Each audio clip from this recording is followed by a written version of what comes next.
Hello and welcome to Inside Lines Podcast, where we celebrate incredible women in and around sports. I'm your host, Atoya Burleson, and let's dive into the latest happenings this week. Okay, first up, it's time for Let's Talk About It, where we break down the latest headlines that you should know. Bryce Young threw for a franchise record 448 yards against the Falcons' number one pass defense while escaping with an overtime victory. Congratulations to Bryce. I know that they are turning it around over there, and I'm so excited to see that. Speaking of turning it around, Josh Allen scored 6 total touchdowns in a shootout against Baker Mayfield and the Buccaneers, and the Bears recorded their 5th win of the year when trailing in the final 2 minutes. The Rams held off the Seahawks thanks in large part to intercepting Sam Darnold 4 times, and the Ravens used the fake tush-push touchdown to survive Shedeur Sanders and the Browns. And finally, the Broncos took further control of the AFC West with a walk-off victory over the Chiefs. Okay, our next segment is Make It Make Sense, where we tackle everyday curiosities and questions we all discuss behind closed doors. All right, let's talk about it. The infamous work. There's all of these different things that happen in the workplace that people often don't talk about. For instance, the entry-level job paradox. I'm talking, they discuss needing 3 to 5 years of experience for a job labeled entry level, but you need a job to get experience. But you need experience to get that job. Make that make sense. Work qualm number 2, the pretending to work culture. Y'all know it's a thing. There's pressure in many offices to look busy, to look like you're working all the time, even if you've completed all of your tasks, leading to, they call it presenteeism rather than productivity. So when you're done, you can't sit still and you can't just relax. You have to always look like you're working. Tell me why that's a thing. Can't we just chill? If we've done our job, give us a minute. Let us just relax for a second. We shouldn't have to pretend to work. The pretend to work culture is not okay. And last but not least, I heard this one from a few friends. They talked about performance reviews. Basing an entire year's worth of salary and career progression on a single 30-minute meeting, often biased by recency rather than a full year's work. So what did you do last month? What have you done recently? Is kind of what they base things on. Do they really look over the entire full year's work? We go back and forth on that because I've heard both, but mainly most people say no. They literally they maybe go back a month or 2 at the most. And that's what they base your performance review on. So y'all tell me what y'all think about that. Am I correct on that with these 3 for top 3 for work issues? If there's something else, please tell me. I want to hear about it. And finally, we stir up some good debate, and it's debatable that sparks conversation, and we find out whose team you're really on. Are you ready? Let's dive in. Everyone loves a good Pixar film, but how do you rate them? We went back and forth with this, and I'm going to give you these Pixar films in no particular order. So here we go. We have Ratatouille, The Incredibles, Toy Story, Inside Out, and Up. Those are the 5 I put out there. Ratatouille, The Incredibles, Toy Story, Inside Out, and Up. And let's talk about how they basically leveled out as far as what's at the top and what's at the bottom. Starting at number 5, which my husband's not going to agree with, but I agree with, Ratatouille. They say this is the most artistically mature film. Rats working in the kitchen, and so, amazing that they did this and they came up with this idea. I think it's gross. I think Ratatouille should be at number 5. So when people came in with their votes, I was excited to see that Ratatouille was at number 5 because I don't want rats in my kitchen, in my house, anywhere near anything that I put in my mouth. That's disgusting. Number 4, Inside Out.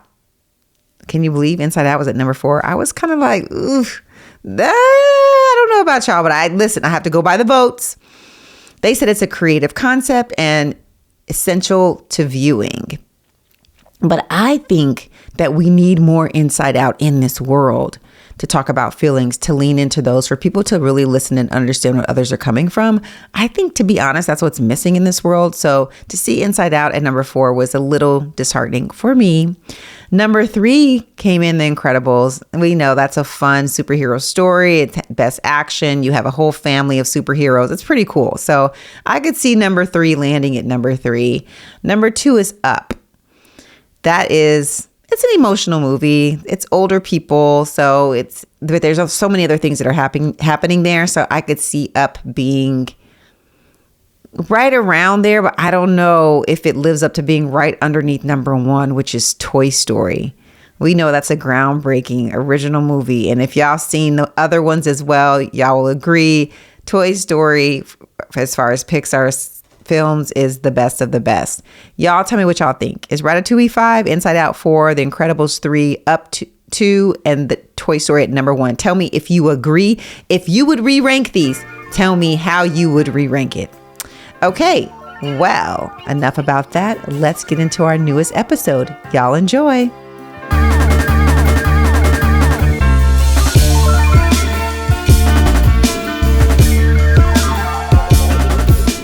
On the podcast today, we have an author, brand builder, and advocate for inclusive storytelling. Her debut children's book, The Golden Hoops, celebrates identity, legacy, and self-expression. She leads marketing and content at The Bump and is the founder of Bestow Collection, a modern lifestyle brand redefining everyday luxury. Please welcome to the show, Jen Hayes-Lee. Hello. Hey, girl. Thank you so much for having me. I'm so excited to join you here on the podcast. I'm so excited that you came on because you do so many things. You've done so many things. There's so much to get to know about Jen Hayes-Lee. There's so many layers, but I want to start with what we just talked about was the Golden Hoops. Oh, yes. Look, I see you rocking your hoops, girl. You know I have mine on. Listen, first of all, I love me some hoops. What girl doesn't? And so I would love to know what inspired this beautiful story of the Golden Hoops and what it means to you personally. Thank you so much for giving me the opportunity to share more. So I actually brought a copy of the book. This is The Golden Hoops. Got my character, Janie. She's rocking her gold hoops. You know how some of us just have that thing, that artifact that feels like an extension of our identity and who we are. And it has always been hoops for me from such a young age. And it has just been such a cool journey to be able to create a world and a story around the artifact of hoops. I was really, really young when I got my first pair of hoops from my mom. It is one of my core memories that I hold very dear. And it just, ever since I was young to the age that I am now, it's like the hoops have just been evolving over time. They've gotten bigger and bigger. And it's something that I love dearly. Not only did I create a brand around them, but I also have been able to create this magical story about Janie receiving her first pair of hoops. That's amazing. You know, what I love too, I think about that. And I remember being a young girl and getting my first pair of hoops and how I felt. You feel older because you saw the older people doing it. There's so many layers to it, but it also makes you feel beautiful. What was your hope for young readers and families? Why did you decide to make sure they had to have this in there? What was that thing for you? So, the story really came about at a time when our identity as Black people was under attack. I conceived the story in 2020 at a time of not only a global pandemic, but also a time of social unrest. And I wanted to contribute something that was positive, that was identity affirming, and something that celebrated Black culture. And when I started doing my research, I found that hoops actually date back to 2500 BC. And Nubians were actually some of the first people to wear hoops. And they actually wore different hoops to identify members of their tribes. And I thought that was so cool because I think even today in modern times, like I'll walk into a room and see another girl wearing hoops and I'm like, okay, she's my people. So I just love that through this story, not only is it about a really powerful rite of passage for a young girl when she gets her hoops, but it's a way to celebrate our history and where we're going. And really hoops, like you said, Atoya, they make us feel special. They make us feel more beautiful.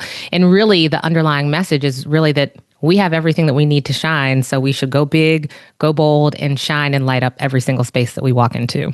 That's so true. And I think about this month is Family Literacy Month. And you think about all of the kids learning, receiving the new books.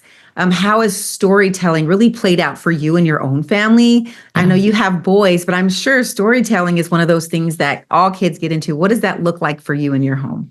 Yeah, storytelling is really important. So in my corporate professional life, I've always led brands, always worked in the marketing space. So really the best marketing is around creating stories and creating sort of relatable moments that tie communities together. So storytelling is sort of core to my function. And in my own home, I can tell you my three boys are all very imaginative and creative in their own ways. And in fact, when I was going through the process of putting together the Golden Hoops, my oldest son actually started a little mini company at his elementary school where he started publishing stories about a character called No the Great. And it was to the point where he built up this company. He had writers, he had illustrators drawing pictures for the books. He was selling these books. He was running home from school, coming and using all my computer paper to create and print and staple these books. And then he was going back to school the next day and selling the books. It became like a whole thing. He was the CEO of the company. And eventually he actually got shut down because they were like, you can't hire and fire people and sell on campus. So he was very inspired by let's call it the movement of storytelling in my home. So I was a proud mom. I know you were. And it's great to see that in your kids. You don't often know what kids pick up, what they see, because they don't say things. But obviously he was watching every single thing you did. Yep. And I mean, I'm sure as a mother that has to feel amazing. It feels great. I love it. I love it. And he has that entrepreneurial spirit. Oh, he does. He already, all three of my boys, as a matter of fact, they're like, Mom, they're like, the cover is great, but you need to have some hoops on the cover. Like, they're like, can't you add some hoops to the book so the kids can get the hoops? I said, you know what? That is a great idea. That is a supply chain decision above my pay grade, but great idea. You know what? I love the idea too. And I love that you have the hoops, but also it's like a hula hoop, which is also a part of the culture that you played into there. I was like, okay, I see what she did there. Yeah. Atoya, you're picking up on something that is kind of a blind item for the story. I absolutely loved it. I thought that was very creative and expressive. And if you know, you know. It's kind of one of those moments like, if you know, you know. I thought it was amazing. If you know, you know. But can I actually say something about that? Because it's something that I haven't spoken about very often. Okay. So before the book was actually published, I had an initiative that I started called the Golden Hoop Project. And I initiated that project at a time when I was going through my own journey and destination with, discovering what my risk was for breast cancer. And without going too far into detail, I found out that I was BRCA2 positive. My mother passed away from breast cancer as well. So it was always on my radar that I needed to do that level of genetic testing. I went through the process, decided to have a double mastectomy. And then after I came through everything, after about a 2-year period, I initiated the Golden Hoop Project to be able to offer funding for people to get the same genetic tests that I got. And the reason I called it that is because taking adversity and turning it into something positive, to me also felt like a golden hoop moment. It's, I think for our culture, for women, we have to jump through a lot of hoops, like literally have to jump through hoops. And I think when you can take something that is considered painful and make it to the other side, that's literally how you make it golden, especially if you can turn that pain into something that's positive for the next person. So there's that underlying symbol around the golden hoops too that is very special to me. Yes, that is well said, because oftentimes people don't know how to take the negative and make it a positive. People don't know how to see the good. They only hear certain words and it's like the end, but it really isn't. And like, you're a great representation of that. And I hope people lean into that. And if they are going through whatever it is they're going through, just to be able to reach out to you and hear such positive words, I'm sure it's going to be so inspirational. So thank you so much for sharing that. That's amazing. Of course. Thank you, friend. Listen, my mantra is just, let's make it golden. Whatever it is, let's make it golden. And I love that, speaking of making it golden, I love that you talked about receiving your first pair of hoops and how it made you feel. Why was it important for you to center the story around that? So the book is a tribute to our culture, but it's also a tribute to my mom, who I did mention. I mentioned that she passed away. She passed away when I was 21 years old. And as I shared, receiving those hoops from her was like, that is a core memory that I hold really dear. And for those of us who have lost people, you know that it's sometimes it's a struggle to hold on to those memories that were a part of your life, and you just want to keep them as close as possible. So being able to start the story there just gives me a way to reconnect with my mom and to just really pay homage to her and how wonderful she was. She was my hero in every sense of the word, and to be able to start the story there and then kind of pass the baton to Janie, who is the young girl in the story, to then go on her own adventure was a really great way to anchor it. Yeah, you talked about that. So her sense of belonging and self-expression and just really finding community is part of her journey. It's part of all of our journey. Like I remember even moving here and trying to figure out, well, how is this going to work? This is a whole, a different state, different people, different city. How did you find women in your community, and how did you feel like Janie's journey was a part of that? Oh, wow. Atoya. So we have that in common in terms of really cultivating community. It is, to me, that is the unlock to everything. And I think because I'm an only child, I was raised as an only child with my mom. And so naturally, I kind of have that, the tools and the will to be able to find people. That's the part, the will. The will. Yes. It's really the will. I'm like, I don't want to be lonely. I don't want to be alone. So and you know me, I'm naturally a pretty social person. Absolutely. And community is really what you make it. And you have to be open. You have to lean in. And you know that phrase, there was like the no new friends that the Drake told us a couple of years back. I'm like the opposite of that. I'm like, hey, new friend, like what's going on? So I think being able to approach situations with not only an openness to people that might be new or might be different, might have walked a different path than you is what makes our lives like just more rich. And, community is what you put in. Like you can't just take from community, you got to give back to community. That's right. And so much like Janie, Janie's a young girl, my main character, and she's kind of taking signals from her community, who she's seeing in church, who she's seeing, in her neighborhood, even noticing that her mom is wearing hoops, and these are inputs for her. And she's like, yes, these are women that I want to be like. And so that is what sort of creates her desire to, join the Golden Hoop Club.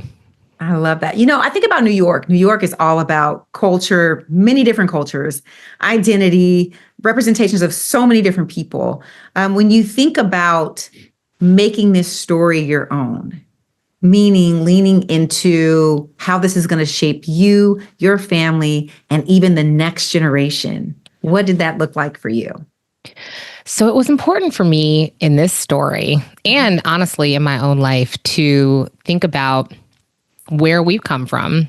Yeah. And, we've all walked different paths, and adversity, which we talked about a few moments ago, it doesn't miss, it's rare if it misses anyone, right? So we've all had our various challenges. And I think being able to acknowledge and embrace and certainly learn from those parts of our lives that have been challenging, that have maybe not been so glossy and not so shiny, and being able to say, how do I bring that forward and learn something where I can not only make a better way for myself and maybe for the people coming, behind me, and use that as momentum and fuel to say, I'm not going to stop. I'm not going to use that as a crutch. That's not an excuse for why I can't get to point A, point B, or point C. But I'm going to take that and say, this is a part of my journey and my story, and I'm going to use that to propel me to go forward. And Janie in the story kind of does the same thing. She kind of starts off with wanting the hoops. And then, kind of, I don't want to give too much away, but she faces her sort of moment of adversity in the book. And she sort of goes from being curious to then building up her will and her self-belief throughout the story to realize that she's going to keep going. So, okay, I was going to say something, but I'm not going to say it because you're right. We can't give it away. How do you see books like this helping children to discover their self-confidence? Because I think about myself as a young girl trying to figure that out, and now having a daughter, trying to help her find that. how does this book help with that? Like, what was your underlying mission there? Yeah. So, I think for kids, first and foremost, representation is everything, right? And so it was really important to not only, create this story around this, young Black girl, make her brown skin and with her curly poof on the top of her head. Yep. So that for those of us that, that feel like that is us, like they could see that reflection. So I wanted to be able to have that character join, the Madeleines of the world to be able to have other characters that look different ways. So first and foremost, representation was really important for me. And so that's sort of one of the nonverbal ways that the kids are sort of picking up signals around self-confidence and sort of the affirmation. And the other way that I'm hoping self-confidence will come in through the book is that they'll see that, Janie, she doesn't like start off with like, I'm a superhero, but she has to go to like move towards the destination and sort of go through the range of emotions, and know that like maybe you might get knocked down a little bit in the process, but you got to pick yourself back up. And then, like I said, you got to keep going. So I hope that that's relatable and that the kids who read this book will kind of feel like, okay, if Janie could figure it out, I too can figure it out.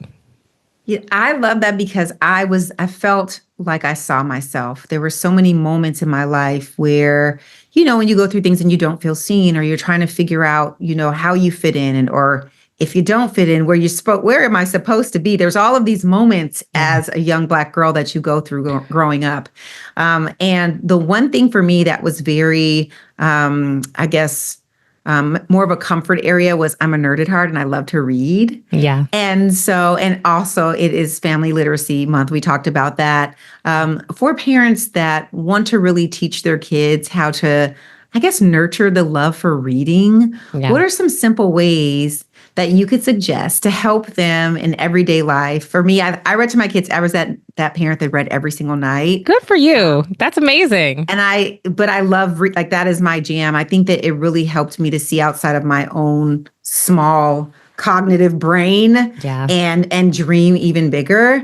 And I wanted to offer that to my kids. But there might be parents that maybe can't read every night, right? So what suggestions would you have for parents that want to figure it out for their own kids? Yeah, no, I'm happy to share a couple tips. And, in my corporate role, The Bump, we're thinking about how to help pregnant parents as well as those who are sort of new parents in the first couple months, years of raising their children. So we think about these things all the time too. Yes. One of the best tips that I just am obsessed with is when you're doing your baby registry, register for books. Because if you don't have the books on hand, then it's harder to actually read to the kids. And one amazing thing you can do is you can register, put them on your baby registry, or I've even had friends that have said, in lieu of a card, bring a book and write a letter to the baby that's coming in the book. And so that's how you start your baby's bookshelf. So that's one tip that I love.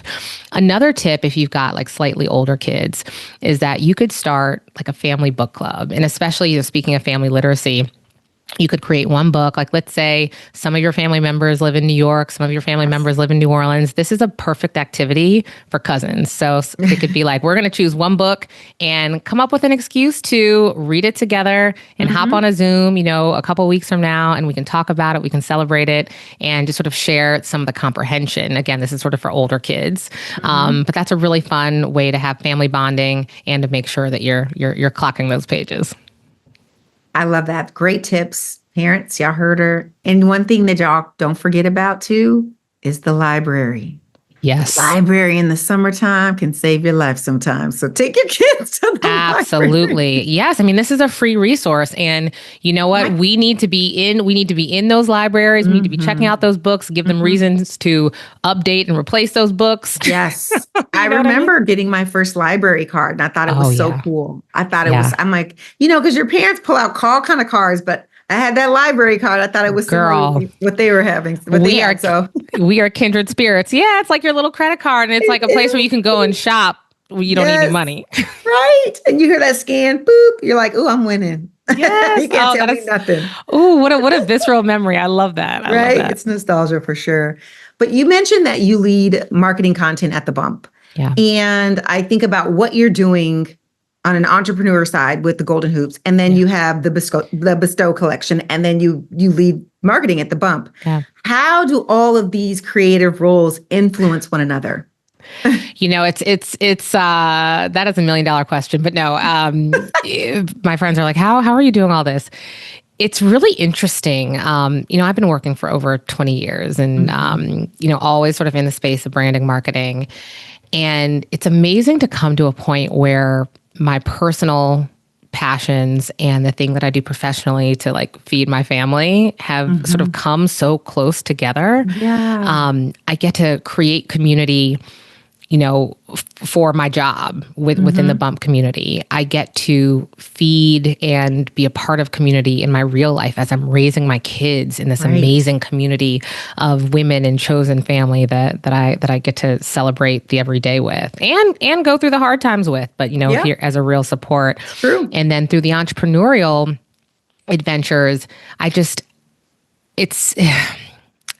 it's about legacy, really, for me. And it's about creating something that will last, hopefully beyond my years, something that my kids will see, feel, touch, experience, and watch me build, and something that, I can continue to build upon.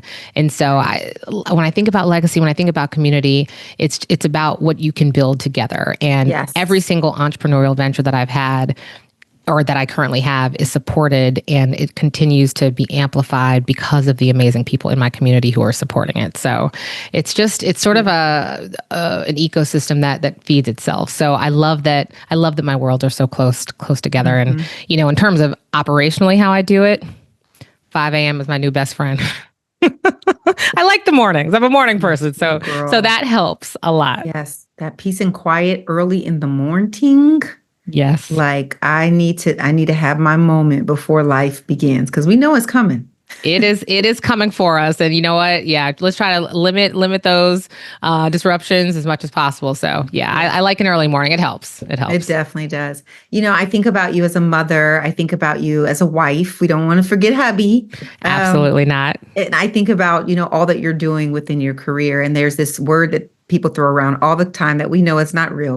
They call it balance. The B word. The B word that is not real. I don't know who created it, but it doesn't apply to real life and real women. But I guess my question for you is, how are you able to be a part of so many different people and places in your life? All, let's just be clear, all at the same time sometimes. Yeah.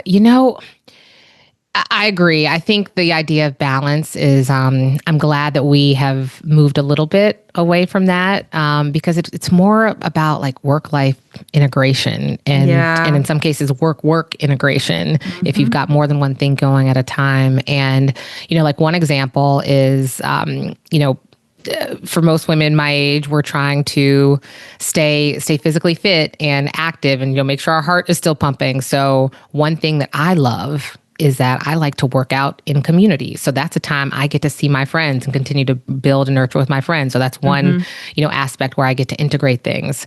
In terms of meeting and extending new members of my community and being able to network, I love to go to conferences and meet incredible other like entrepreneurs and people who are leading industries where I can grow my network and make, real new, deep relationships, while also sort of being social, but also being able to promote my brand, The Bump, or promote, whichever project I have going on. So that's another point of integration.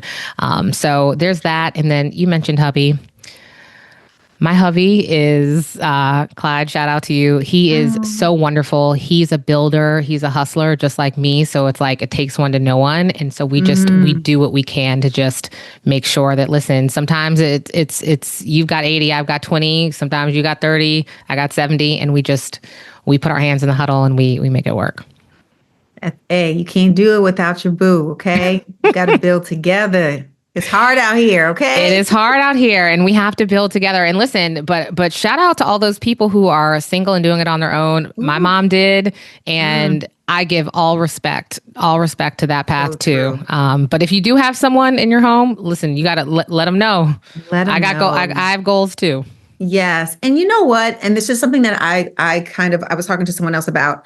When we think about all that we do, kind of to your point of even being a single mom, Yeah. what we've gotten away from and what we need to get back into is the idea of community, really just leaning into all of the people that can really be your village, Yeah. because we can't do anything alone. I mean, we can try, but it's going to be a hot Yeah. mess. Let's be clear. And who wants to do it alone? That's not fun. Yes, and that's the beauty in community. And I Yeah. know sometimes it's hard or we feel vulnerable asking, but whether it's our spouse or a girlfriend or a teacher or whomever you have, someone in your neighborhood, Yep. lean into your village. Yeah. Like that is, to me, it's everything. I couldn't imagine. It's absolutely everything. Because listen, sometimes you're commuting from one place to the next and you might not make it to drop off. And if you've got those folks in place where it's just an easy text and they're like, yeah, I got you. It's the most amazing feeling. And guess what? It'll go the other way next time. But it's so true. Yeah. It's like the between zero to ask shouldn't feel like such a tall burden. It should be it should be sort of a muscle that we're exercising. And and it works both ways. Like it definitely works both ways. And I think also it's a good model. Like it's good for you to be the example to let the people in your life know that they too can rely on you in those ways. So sometimes it takes the first person to be open and honest and vulnerable about what they need in that moment. Because guess what? Next month, next year, it might be the other person that needs that type of support. So we just have to live in our truth and speak the things out loud that we need. And it's so wonderful when we see that, not only will the universe provide, but our people, the right people in our lives they'll step up. Yes. Speaking of people, and you mentioned a little bit about this, you talked about legacy. When you think about your book that you wrote and all of the heart and energy that you put into it, what do you want people to remember most about it? I think the most powerful message in the book, and there are several, but even though the story is around the gifting and the bestowing of the golden hoops, really the discovery is that we all have exactly what we need inside of us to conquer that next challenge, reach for that next thing, and to just boldly, fearlessly, unapologetically go for it. And that is what I hope the young readers and the parents who are reading to their kids will get from this book. Because I wrote it for the little ones, but even for me, every time I read this book, it's affirming for me to say like, oh yeah, the magic is here. And I'm going to go do that thing. So that's really the message that I want people to take away. That's beautiful. When you think about the power of storytelling, it just really, it resonates with everyone. And it's so important for all of us to really lean into it and never forget that. People can tell you how you're supposed to feel. They can give you all of this random information. But when you really lean into storytelling, there's magic in it, right? Yeah. It's not just facts. There's so much magic in storytelling. So when you if you could leave the listeners just with one message when it comes to why storytelling really inspired you, what would it be? Storytelling allows us to create worlds. And I think especially for those of us that might not be living in the present world that they want to be in, storytelling can be inspiring. It can be that place that you can transport yourself to, where you can start to use your imagination, start to envision the types of things that you want for yourself. And, whether, you're sitting in your second grade class or sitting on the second floor of your home, I think there's things that we all want at various levels and things that we want to manifest. So I think the power of storytelling allows us to learn about other places, other things, and really exercise imagination and really start to envision the life that we want to build for ourselves. And I think there's nothing more powerful than tapping into heart and mind and then, creating a plan to go get it. I agree. What's that one book for you, Jen, when you were little that made you fall in love with reading and with storytelling? So this one is so easy for me to answer because there is one children's book that to this day, like, will still draw tears for me. And it's Corduroy, Corduroy Bear. And, for those that know the story, it is about this little girl who goes to a department store and she sees this little bear on the shelf and he's missing a button on his, little overalls. Yep. And, he realizes that, he's like, hey, I kind of want to go home with this little girl. She seems like she would be a nice place for me to be. And so he goes on this crazy adventure himself to try to go and replace his button. And so long story short, the girl comes back to the store the next day and she takes him just as he is.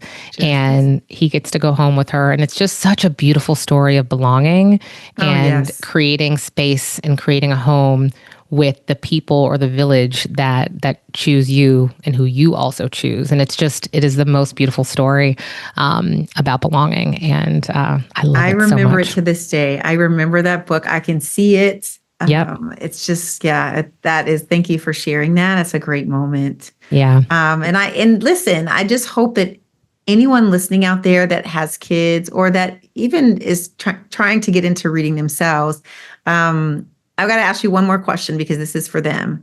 What is one book as an adult that you lean into, that's your go-to, that you've read and you just always go back to, like something, just the light bulb goes off every now and then? Yeah. So there is one book for me that was transformative. And it's probably because the story is so different from my own experience, but it's the book Americana. And it is a story of a young woman who immigrates to the United States she's from one of the nations in Africa, one of the countries. And I don't want to misquote where she's from, but she comes to America to be a student. And you really start to learn about the perspective of what it means to be an immigrant in America. I'm from New Orleans, been living in New York City, American, Black American girl. But to understand the struggles and some of the challenges and the opinions and sort of some of the prejudice and bias that she has to face was like, these are things that I wasn't even clocking necessarily. And it's just such a powerful story of resilience. And again, her having enough belief and faith in herself that she was going to keep going. Yeah. And I just love that it gave me a slice of life and a glimpse into something that was different than my own experience. And I think that's what's so beautiful about storytelling. That is beautiful. Yes. It's like the tapestry of who we are. And, it's not about... I think being a kind, thoughtful human is really about learning about these diverse perspectives because, we're not a monolith. We're a beautiful tapestry. And it's just a really rich example of another perspective that I needed to read. I love that. Thank you for sharing that. Yeah. Okay. I know we've taken up a lot of time. We have one more fun thing to do. It's called the 2-minute drill. Uh-oh. Let's do it. I'm just going to ask you some fun questions so people can get to know you a little more. Perfect. And then we'll wrap. So here we go. I'm going to start the timer here. 2-minute drill. Boop. Okay. You ready? I think so.